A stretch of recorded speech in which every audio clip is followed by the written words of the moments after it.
नमस्कार साथियों, आप सबका पुनः स्वागत है श्रद्धा एस्ट्रो ज्योतिष में। आज हम लोग कवर करने वाले हैं कर्क लगन की कुंडली में यदि केतु दशम भाव में बैठे हैं तो क्या फल है।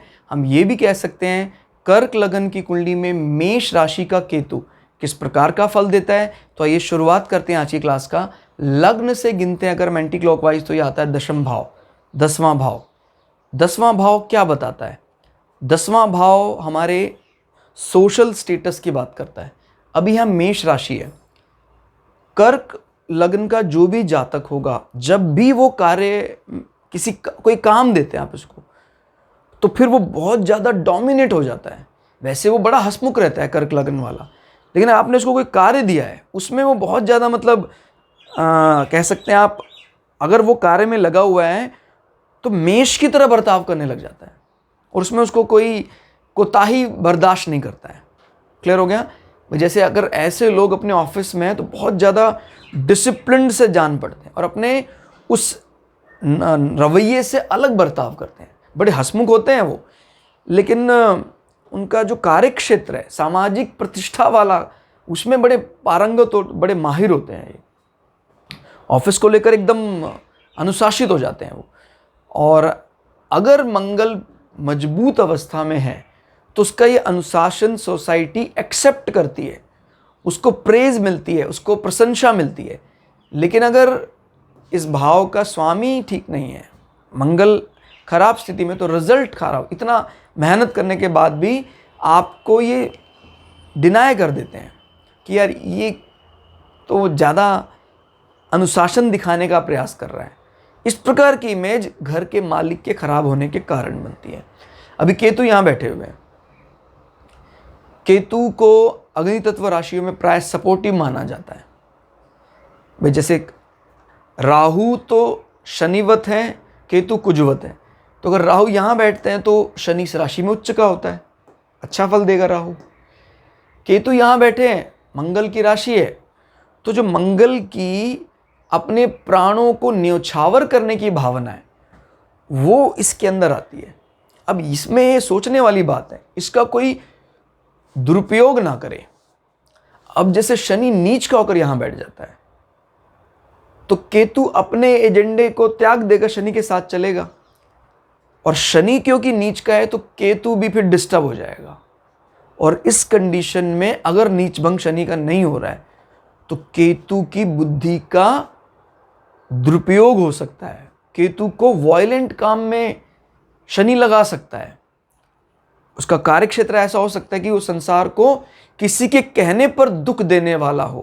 मैंने आपको बताया है, मंगल के साथ केतु का मिलन, शनि के साथ नीच हाउस में केतु का मिलन, खासकर कर्म क्षेत्र में ऐसे कार्य कर सकता है, बुद्धि विहीन कार्य कर सकता है। अपने मोक्ष के लिए, अपने स्वर्ग की इच्छा के लिए, अपने क्या उसको बोलते हैं, जन्नत के लिए दूसरों को मार सकता है। क्लियर? इस कंडीशन में यहां शनि का बैठना अच्छा फल नहीं देगा। और अगर शनि बैठा हुआ है, अब बैठा ही है तो फिर क्या करें? यह देखिए कि शनि के नीच भंग के लिए जो कारण ग्रह है वो केंद्र में, चंद्रमा से या लग्न से केंद्र में है कि नहीं है। Kendras are the most important houses in any kundli. ध्यान रखिएगा, केंद्रा का मतलब किसी कंट्री का कैपिटल। जैसे अगर कोई छोटा मोटा पॉलिटिशियन किसी रिमोट एरिया में रहता है, बहुत दूर रूरल एरिया में रहता, ग्रामीण क्षेत्र में रहता, तो फिर वो थोड़ा बहुत अगर उसके शब्दों में कुछ अपशब्द भी हैं वो वहाँ कोई नोटिस नहीं कर पाता है। लेकिन उसको हाई कमान ऑर्डर देता है कि आप यहाँ आएँ, दिल्ली में रहें आप, तो मजबूरन उसको ज़्यादा शिष्ट बनना ही पड़ता है। तो केंद्र में ना कोई खराब ग्रह भी होता है, वो मजबूरी में शिष्ट बन ही जाता है। केंद्र का प्रभाव, जैसे दिल्ली का प्रभाव पूरा राष्ट्र देखता है, वैसे ही केंद्र का प्रभाव पूरा समाज देखता है। तो इसीलिए केंद्रों में ग्रह आपके एफर्ट तो करवाते हैं आपसे, बहुत एफर्ट करवाते हैं। साथ में अगर ये लक्ष्मी हाउसेस का भी यानी 1, 5, 9 का भी संयोग बन जाए तो फिर ये फ्रूटफुल होते हैं, आपको भाग्य बढ़ाने वाले होते हैं। इसी को बोलते हैं प्रबल राजयोग, जहां 1, 4, 7, 10 यानी केंद्र हाउसेस 1, 5, 9 के ग्रहों के साथ संयोग बनाकर बैठते हैं। क्लियर हो गया? तो इसीलिए केंद्र हाउसेस की एक अलग ही रिप्यूटेशन है। नीच भंग करवाने में हम त्रिकोण को भी नहीं गिनते। चंद्रमा से ठीक है, लेकिन जब लग्न की बात होती तो लग्न से तो केंद्र में ही माना जाता है नीच भंग के लिए रिस्पॉन्सिबल प्लैनेट। अब जैसे आपने देखा कि भाई किसी की कुंडली में 7 या 8 ग्रह केंद्र में बैठे हुए हैं,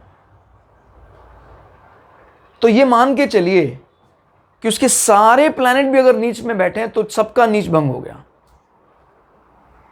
जीवन का सिर्फ पहला फेज अगर नीच के प्लैनेट बैठे हैं तो दुखदाई रहा, फिर उसको कभी दुख ने घेरा नहीं और सामाजिक यश बाउंड्री के पार निकल गया, सीमाओं के परे निकल गया। लेकिन ये सबके बस की बात नहीं है, क्योंकि ये एफर्ट्स बहुत मांगता है। दिन रात कभी ना हार मानने वाला व्यक्ति होना चाहिए।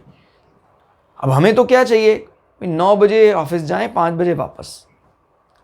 ऐसे एक्सपेक्टेशन अगर आप कर रहे हैं, फिर आपको अनंत ख्याति नहीं मिलने वाली।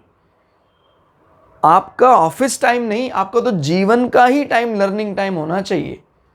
सुबह उठकर रात्रि तक जब तक आप विश्राम नहीं कर लेते हैं, आपका सिर्फ एक ध्येय है, ज्ञान प्राप्ति, समाज का हित, शिद्दत के साथ लगे रहें।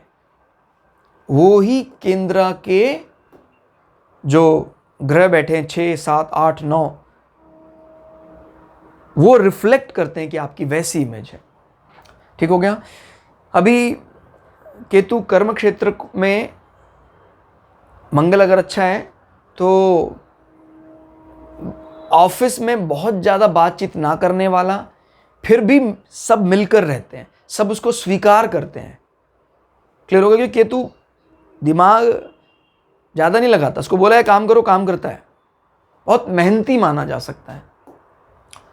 और अब ईगो वाली भावना, इन सब विचारों से बचता है। ठीक हो गया?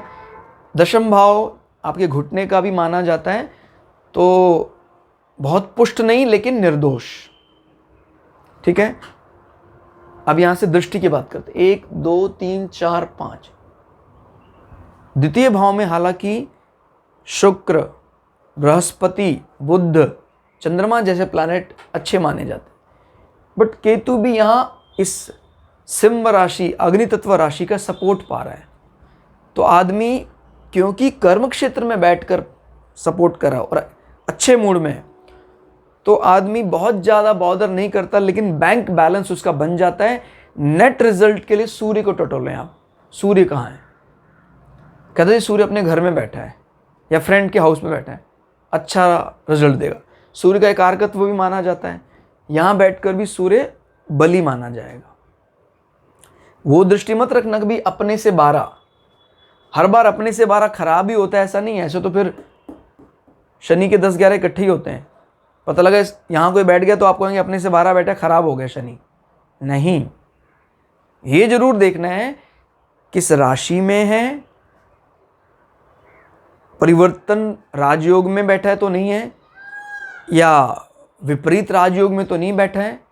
ये सारी बातें ध्यान करनी है। अपने से 12 इसका सदैव अर्थ खराब होता है ऐसा नहीं है। अपने से 12 बैठकर कई बार वो राजयोग बना देता है, तो क्या आप खराब मानेंगे उसको? नहीं माने। तो ये ध्यान रखना है आपको कि केतु की दृष्टि बहुत ज़्यादा कैलकुलेशन ना करने के बाद भी आपके जॉब से अर्निंग बिल्कुल टेंशन नहीं लेता आदमी, फिर भी उसको एसेट्स बढ़ जाते हैं।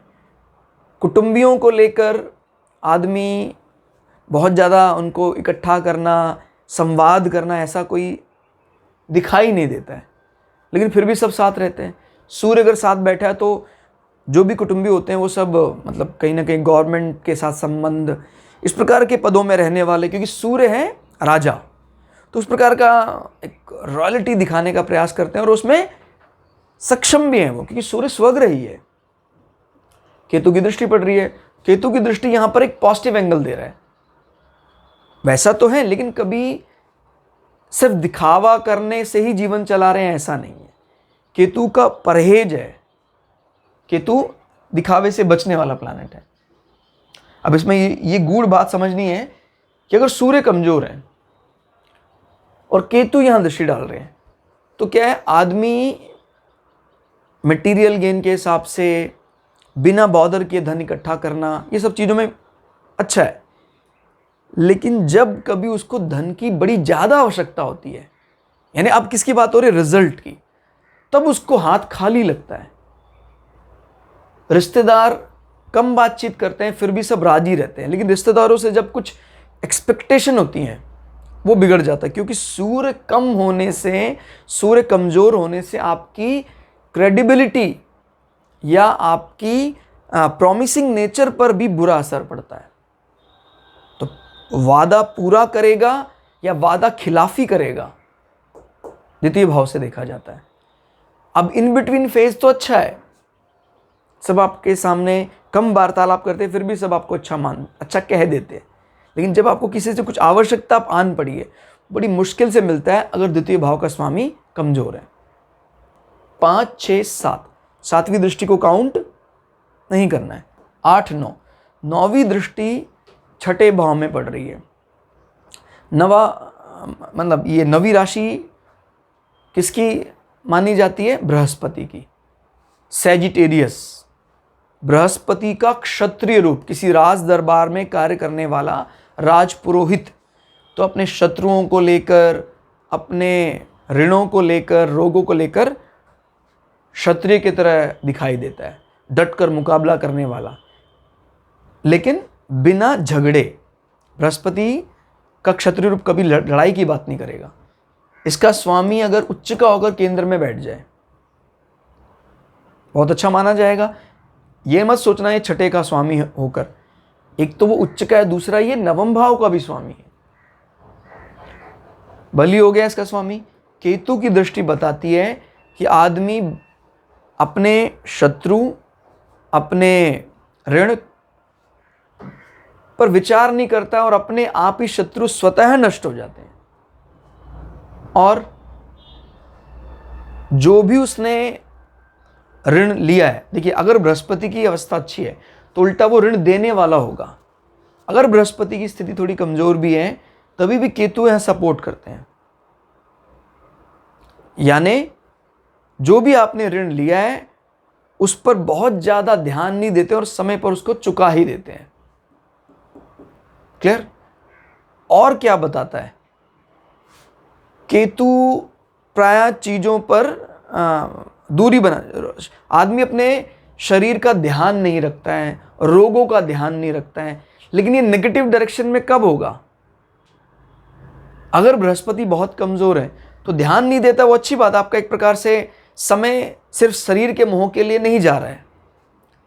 लेकिन अगर बृहस्पति कमजोर है तो ध्यान ना देने के कारण कई बार आपको छोटी मोटी समस्याएं आती हैं, क्योंकि बृहस्पति एक ऐसा प्लैनेट है जो दुश्मनी में भी शराफत रखता है।